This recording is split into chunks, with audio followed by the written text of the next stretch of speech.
In this video, I'm doing a drugstore demo, and we're talking all about Revlon's new Photo Ready Candid Foundation. Hey guys, what's up? It's Shannon. Welcome back to my channel. Today, I'm doing a drugstore demo. Now, this is a new playlist that I'm rolling out on my YouTube channel.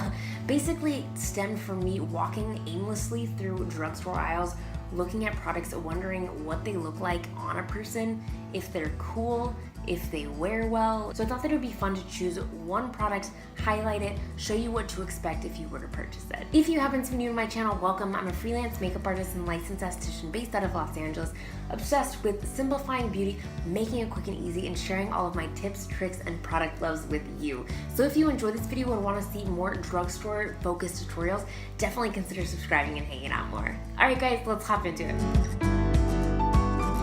Today we're going to talk about the Revlon Photo Ready Candid Natural Finish Anti-Pollution Foundation. Now, I picked this up about a month ago and I've been testing it ever since, and I have to say I'm pretty impressed with it. It gives about a medium coverage. I'm going to apply one side with my hands and then the other side with a brush. This guy retails for, I believe, $12.99.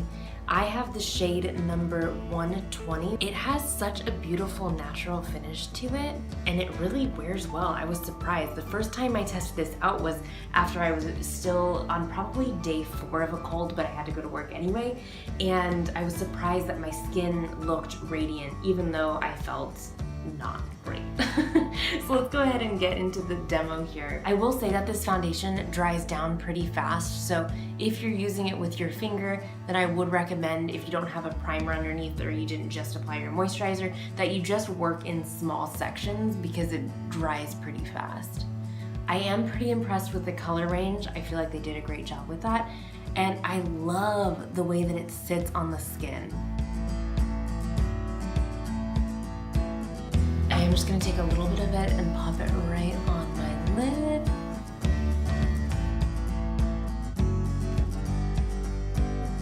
Just putting a little bit more coverage right on these little pimples. And I'm just going back and forth with my finger. This will blend out the product while applying more layers rather than like sweeping it all over. And I want you to notice, because one thing that I see a lot of the time with clients is that when they're applying a product on their face, they put so much pressure on their skin, and the product doesn't need that to blend, and your skin definitely doesn't need that to accept the product. So just kind of keep that in mind. You do want to kind of blend it in, but let the product sit on top of you. You don't want to just like wipe away everything that you're putting on. You know what I mean?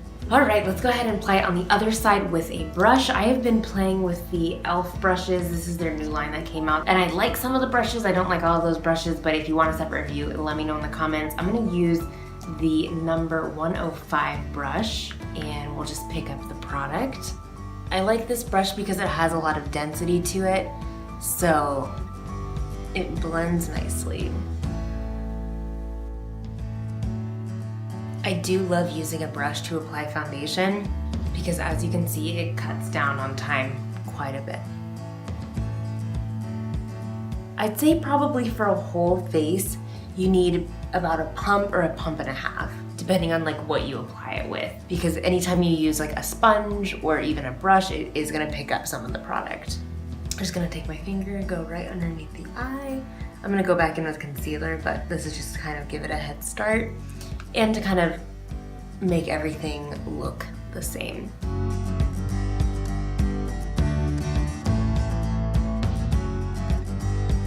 Now that I've got the rest of my makeup on, it's time for the closing thoughts. I have to say, guys, I'm pretty impressed with this drugstore foundation. If you are looking through the aisles, looking for a new foundation, definitely give this one a go. I really enjoy the fact that it has kind of this luminous, natural finish to the skin. It's not matte at all, although it's not like glittery, shimmery. It just is kind of like luminous, healthy, radiant is how I would describe it. I have combination skin, and I would say that it's great for combination to dry skin. If you have more dry skin, it would be beneficial to put a primer or a moisturizer on underneath it just to help it kind of glide on a little bit smoother, but it does wear great throughout the day and does leave your skin looking hydrated even if it's not actually hydrated. If you have more oily skin, you definitely can use this. You just want to make sure that you enjoy more of a luminous look, because that's definitely what this foundation is going to give you. Let me know in the comment section below if you get this foundation and if you try it out, or if you've already tried it out. I want to hear your thoughts too. Let me know what type of skin you have, pros and cons. Sound off in the comment section below so that other people can read it and see if it would be a good foundation match for them as well. As always, there are more tips and tricks on Facebook and Instagram at Makeup by Shannon Marie. I hope you guys are having a great week, and I'll catch you in the next video. Bye guys.